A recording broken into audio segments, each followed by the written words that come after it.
RNA 세계의 이제 그까지 했고, 기원에 대해서 했고, 이제 지향이라 바이러스의 종간장벽이라 지향. 빙하 속에 얼어있던 고대의 바이러스가 깨어나서 인류를 위험에 빠뜨린다는 영화가 있다. 흥미롭기는 하지만 바이러스의 숙주의 공진화라는 측면에서는 성립되지 않는 시나리오다. 고대 바이러스는 고대 생물의 세포를 숙주로 하며 시간을 건너뛰어 사람의 세포를 숙주로 해서 증식할 수는 없다. 마찬가지로 지구를 침공한 외계인이 바이러스에 의해서 전멸한다는 설정도 말이 안 된다. 지구의 바이러스는 지구 생물의 세포를 숙주로 삼기 때문이다.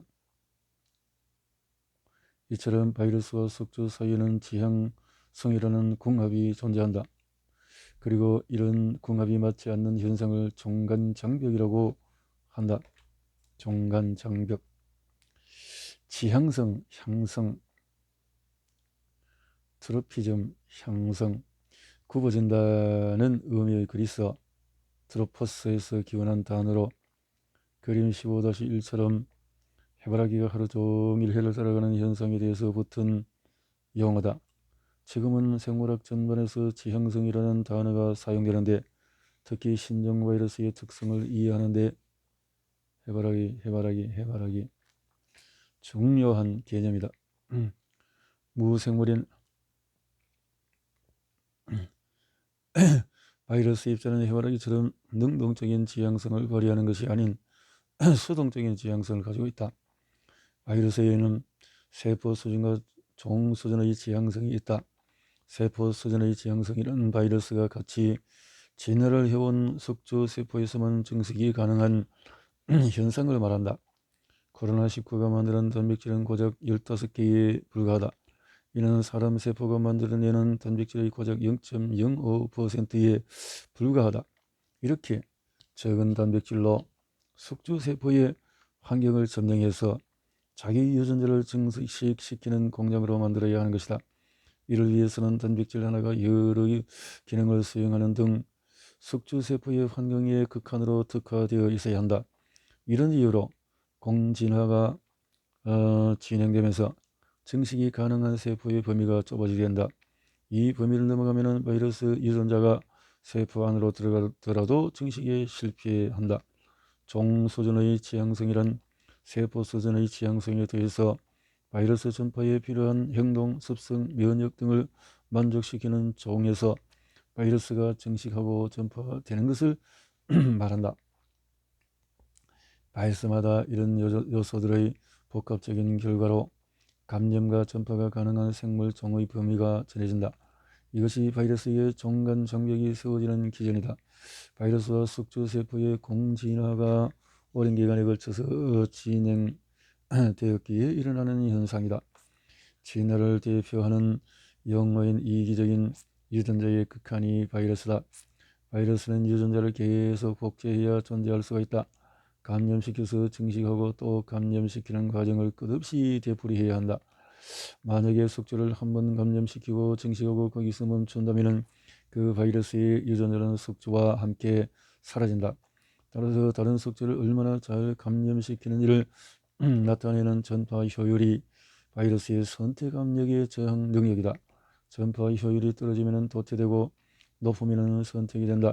이런 선택 압력에 바이러스가 노출이 되면 숙주의 생활 습성을 저절로 이용하는 적응 진화가 이루어진다. 바이러스의 증식과 전파에 가장 유리한 유전자가 끝없이 선택이 되어서 진화되는 것이다. 이것을 일반적으로 변이라고 표현한다. 바이러스의 숙주 최적화 진화가 진행되면 숙주 지향성도 점점 강해진다. 특정 숙주에 대한 지향성이 강해질수록 다른 종을 감염시키지 못하는 현상이 나타나는데 이를 종간장벽이라고 한다. 종간장벽은 진화 계통에서 가까울수록 낮고 멀수록 높다. 물고기와 사람의 종간장벽은 원숭이와 사람의 종간장벽보다도 훨씬 높다. 그래서 원숭이의 면역 결핍 바이러스가 인간으로 건너올 확률은 높지만